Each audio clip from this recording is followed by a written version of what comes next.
ओम शांति। श्री गणेश चतुर्थी की आप सभी को हार्दिक शुभकामनाएं। प्रतिवर्ष भादौ मास शुक्ल पक्ष की चतुर्थी पर हम गणेश चतुर्थी का यह त्योहार अत्यधिक धूमधाम से मनाते हैं। इस दिन श्री गणेश जी के जन्मोत्सव पर सभी लोग अपने घरों के अंदर गणपति जी का आह्वान करते हैं और उनकी मूर्ति की स्थापना करते हैं। इस दिन सभी लोग श्री गणेश जी की मूर्ति को अपने घरों में स्थापित करते हैं और 10 दिन के उपरांत यानी अनंत चतुर्दशी पर गणेश जी की मूर्ति का विसर्जन करते हैं।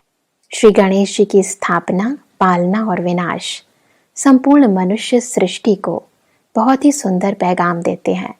यूं तो स्थापना, पालना और विनाश का कर्तव्य स्वयं परम पिता परमात्मा शिव जी का है, परंतु श्री गणेश जी उन्हीं के ही सुत यानी पुत्र हैं और उनकी संपूर्ण जीवन कहानी हम सभी को बहुत ही सुंदर पैगाम देती है।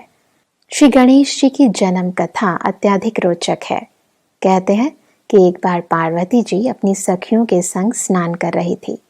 तब उन्होंने अपने शरीर की मैल से व चंदन के द्वारा एक सुंदर मूर्ति का निर्माण किया, वो उसमें प्राण भर दिए और वह कहलाए गौरी सुत श्री गणेश।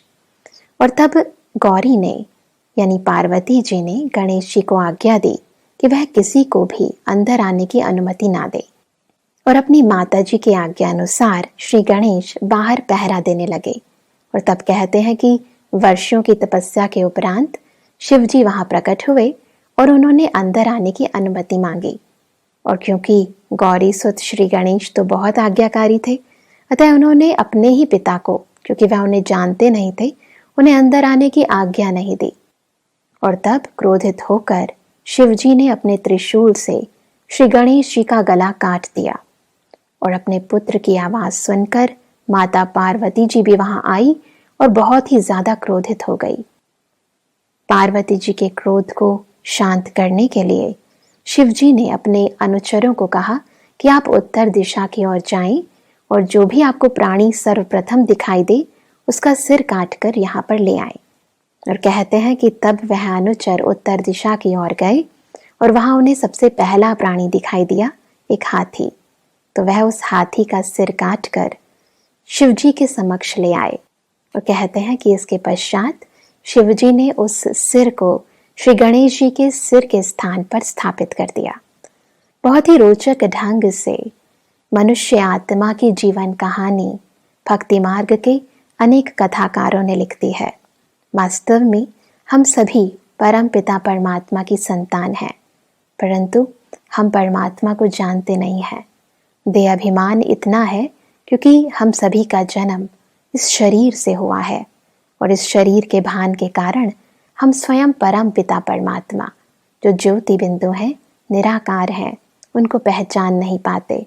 और इसलिए परमात्मा जब इस सृष्टि पर आते हैं तो वह हम सभी का देह अभिमान हमेशा के लिए खत्म कर देते हैं।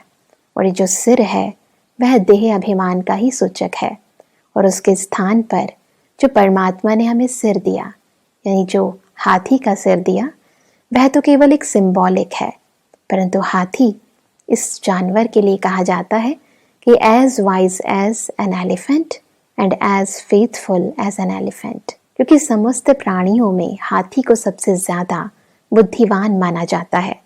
साथ ही हम देखते हैं कि श्री गणेश जी के कान बड़े और मुख छोटा है। बुद्धिमान व्यक्ति की यही निशानी है कि वह सुनता अधिक है और बोलता कम है। हम देखते हैं कि गणेश जी को एक दंत कहा जाता है क्योंकि जब परमात्मा इस सृष्टि पर आते हैं तो हम सभी के जीवन को एक व्रता बनाते हैं ताकि हम एक परमपिता परमात्मा में अपने सर्व संबंधों का अनुभव कर सकें। साथ ही हम दिखाते हैं कि श्री गणेश जी की आंखें छोटी और सूंड बड़ी लंबी है, जो कि एक इंसान की निर्णय शक्ति और परखने की शक्ति का एक बहुत सुंदर उदाहरण है।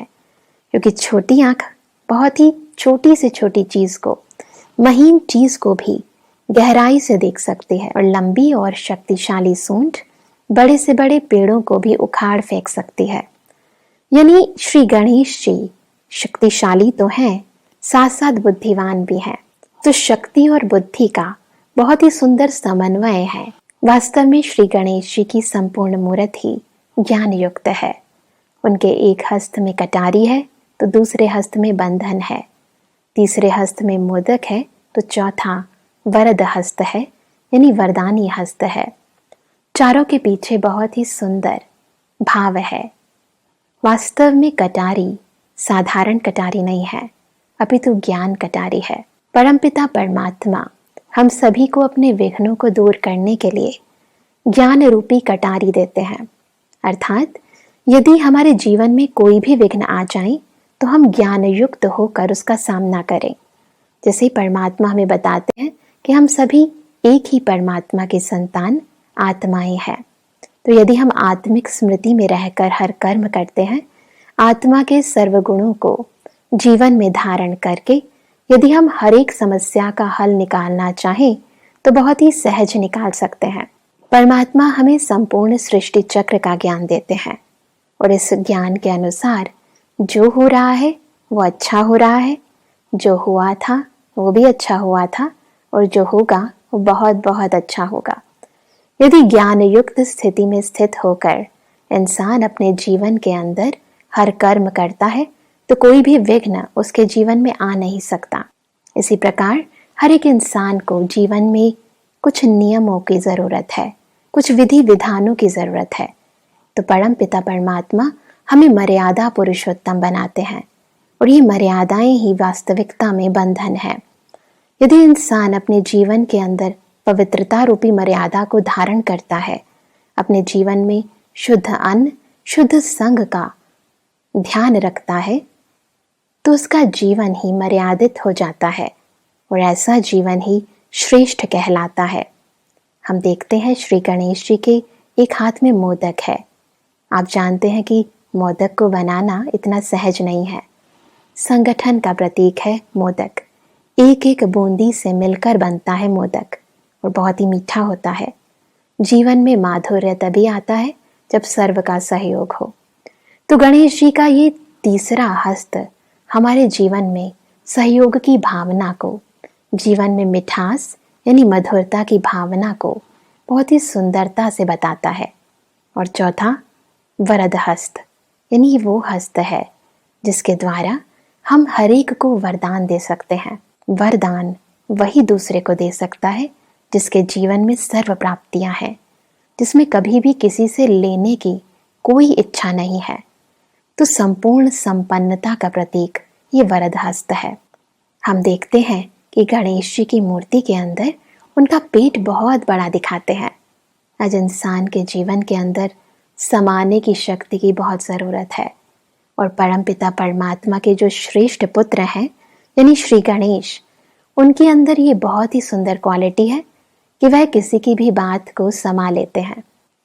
अक्सर हम देखते हैं कि हम सभी के जीवन में जब भी कोई समस्या आती है तो हम अपने मन की बात केवल एक परमात्मा को कह देते हैं। तो श्री गणेश जी क्योंकि परमात्मा के ही पुत्र हैं तो उनमें परमात्मा की ये क्वालिटी भी है कि वह सब की बातों को समा लेते हैं। और यदि हम भी परमात्मा के सच्चे पुत्र यानी बच्चे बनना चाहते हैं तो हमें भी ज़रूरत है इस शक्ति को अपने जीवन में धारण करने की। हम दिखाते हैं कि गणेश जी की सवारी मूषक है।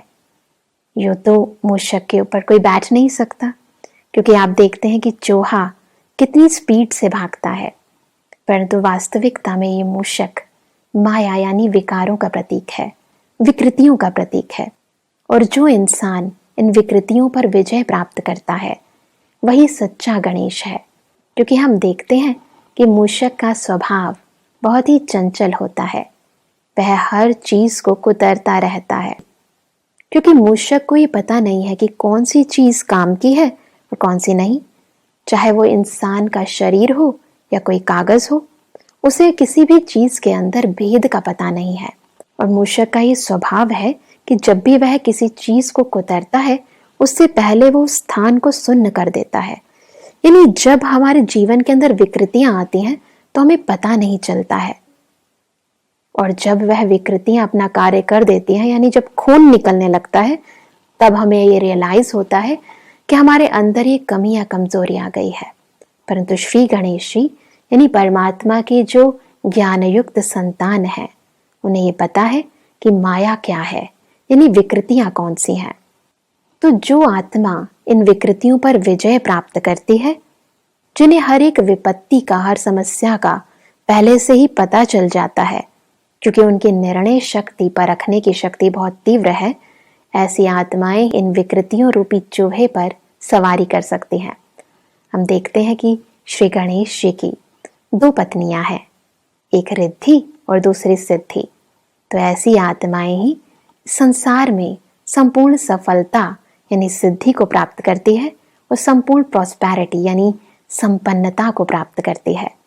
तो यदि हम सच में अपने जीवन में सदा सफल होना चाहते हैं, विघ्नों को दूर करना चाहते हैं, संपूर्ण प्राप्तियों को प्राप्त करना चाहते हैं, तो जरूरत है श्री गणेश जी की मूर्ति को न केवल हम अपने घर में स्थापित करें, परंतु उस मूर्ति को सदा के लिए अपने अंतःकरण में स्थापित करें, यानी श्री गणेश समान ही ईश्वरीय गुणों को धारण करें। गणेश नहीं अपितु गुणेश बने। साथ ही हम दिखाते हैं कि श्री गणेश जी, उनको ये वरदान मिला था कि हर कार्य की शुरुआत उनसे होगी। तो ऐसी महान आत्माएं जिनका नाम प्रभु परमात्मा से भी पूर्व लिया जाता है, जिनके लिए कहा जाता है कि पहले गणपति गणेश मनाइए, पीछे भोला जी के दर्शन पाइए। तो ऐसी महान आत्माएं जिन्हें परमात्मा अपने से भी ऊपर रखती हैं, उनकी क्वालिटी ये है कि उनका जीवन ही परमात्मा है। इसीलिए ही एक कहानी में बताते हैं कि जब शिव जी ने अपने दोनों पुत्रों को आदेश दिया कि आप संपूर्ण सृष्टि का चक्र लगा कर आएं, और जो सबसे पहले चक्र लगाएगा वही मेरा सर्वश्रेष्ठ पुत्र कहलाएगा, तब बताते हैं कि गणेश जी अपने छोटे से मूषक पर सवार होकर अपने माता पिता के चारों ओर ही चक्र लगा कर आ गए और कहा कि मेरे लिए तो संपूर्ण सृष्टि मेरे माता पिता ही हैं। तो ऐसी महान आत्माएं जिनके लिए एक परमपिता परमात्मा ही सब कुछ है, यानी एक परमात्मा ही संसार है, जो एक व्रता सदा है। तो ऐसी महान आत्माएं ही परमात्मा की सच्ची संतान है।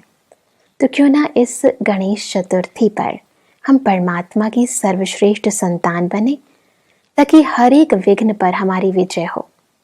आइए एक छोटी सी मेडिटेशन के द्वारा हम परमात्मा द्वारा सिखाए गए राजयोग से अपने जीवन में श्री गणपति जी के सर्व गुणों को अपने जीवन में धारण करें।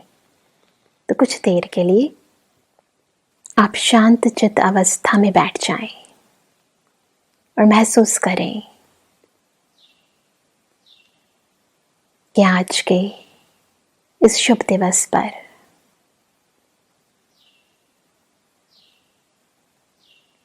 स्वयं परम पिता परमात्मा शिव मेरे अंदर सर्व गुणों की स्थापना कर रहे हैं। फील करें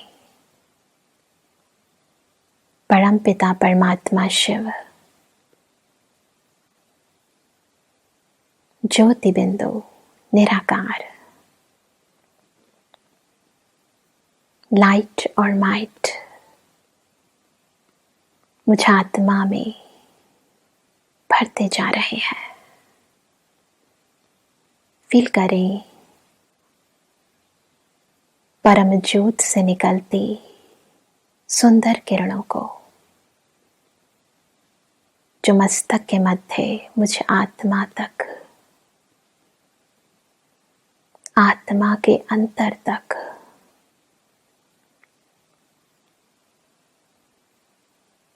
संपूर्ण संस्कारों में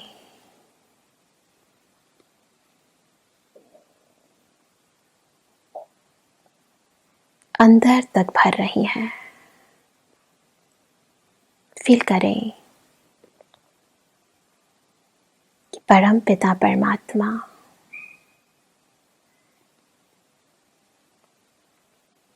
मेरी बुद्धि को दिव्य बना रहे हैं। बुद्धि के अंदर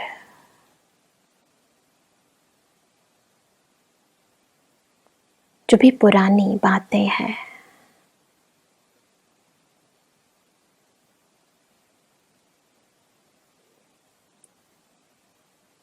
सब मैल को समाप्त कर स्वच्छ, शुद्ध, निर्मल बना रहे हैं।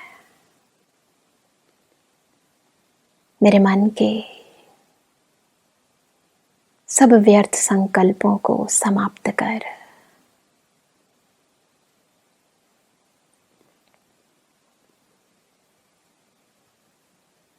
मन को शक्तिशाली बना रहे हैं।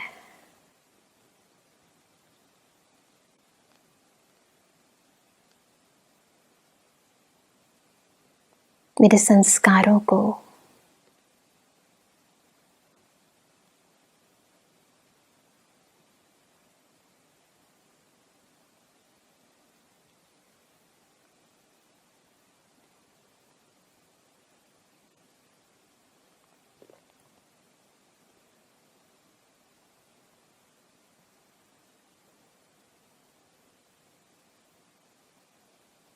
श्रेष्ठ बना रहे हैं। फील करें कि ईश्वरीय ज्ञान, ये दिव्यता मेरे आंतरिक शक्ति को, मेरे अंदर के गुणों को जागृत कर रही है। मेरे अंदर समाने की शक्ति, सहयोग की शक्ति,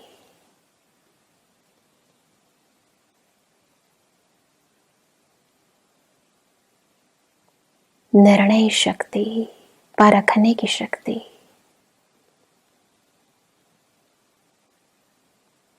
प्रत्येक शक्ति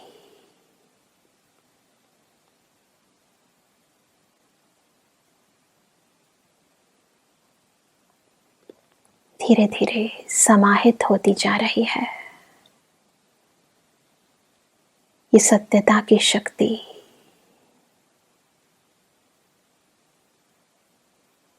मेरे अंतर को शुद्ध,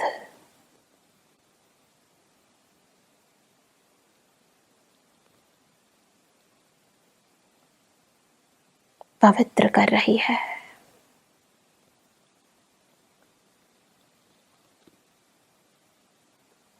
मेरे जीवन में ईश्वरीय मर्यादाओं को धारण करने की शक्ति प्रदान कर रही है।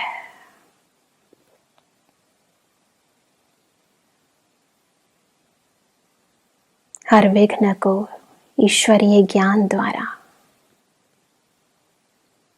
विनाश करने की शक्ति प्रदान कर रही है।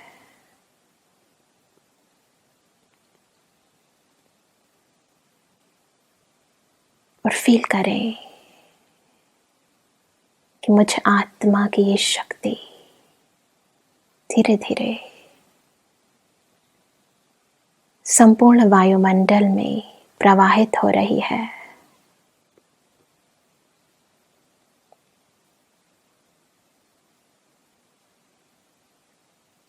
जो अन्य आत्माओं को भी अपने विघ्न दूर करने की शक्ति और समर्थी प्रदान कर रही है। फील करें इन गुणों को, इन शक्तियों को, जैसे सच में परमात्मा मेरे अंदर नव प्राण भर रहे हैं। मुझे इस देह, इस दुनिया की सब बातों से ऊपर उठाकर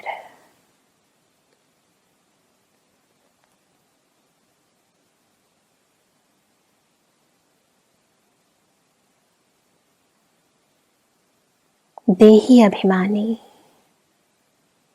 आत्म अभिमानी बना रहे हैं।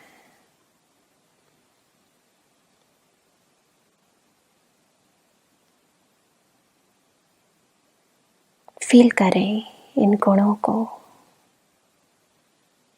और सदा के लिए धारण कर लें। अपने हर एक कर्म में इन शक्तियों द्वारा विजय प्राप्त करने की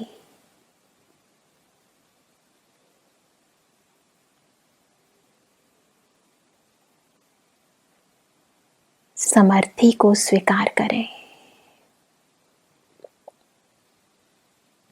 इस प्रकार यदि वास्तविकता में हम श्री गणेश जी के गुणों को अपने जीवन में धारण करेंगे तो संसार का कोई भी विघ्न आपके समक्ष ठहर नहीं सकता।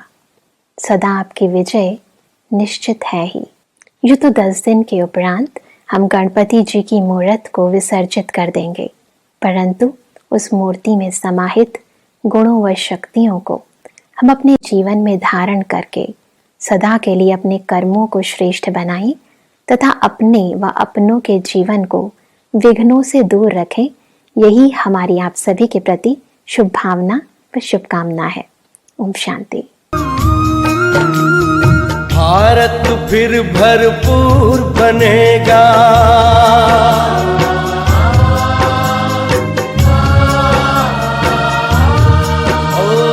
भारत फिर भरपूर बनेगा, कोई नहीं कमी होगी। हीरों से आकाश भरा, मोती से भरी जमीन होगी। भारत फिर भरपूर बनेगा।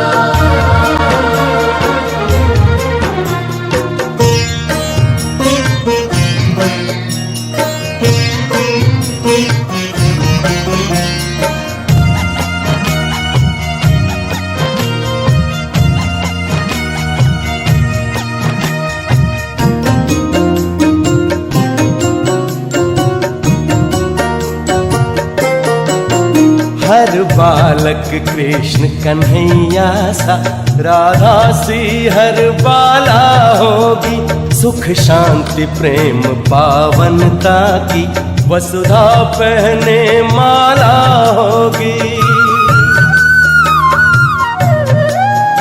हर बालक कृष्ण कन्हैया सा, राधा सी हर बाला होगी। सुख शांति प्रेम पावनता की, वसुधा पहने माला होगी। नर होंगे श्री नारायण और नारी श्री लक्ष्मी होगी। नर होंगे श्री नारायण और नारी श्री लक्ष्मी होगी। हीरों से आकाश भरा, मोती से भरी जमीन होगी। कोई नहीं कमी